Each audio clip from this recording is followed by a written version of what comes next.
selamat pengantin baru tak? Malam pertama. Yang ketujuh.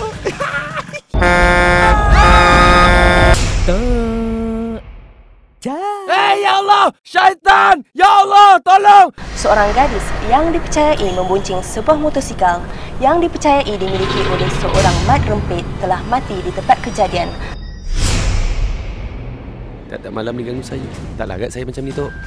Bos-bosnya yang sebelum ni kau makan, tak kacau kau kan? Just kidding. Kau ni sampai surau je panas. Sampai surau je panas. Waalaikumsalam warahmatullahi wabarakatuh. Sebenarnya Ana tahu.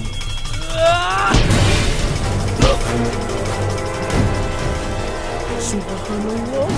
Allahu Akbar. Allahu Akbar.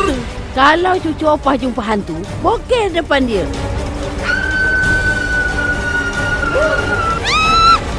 Hei, ini perkataan takut tak pernah ada dalam buku dada gua lah. Kamu gua ni. Cuba lu cerita kat gua, apa jadi malam tu? Macam mana lu boleh jatuh atas jalan straight tau?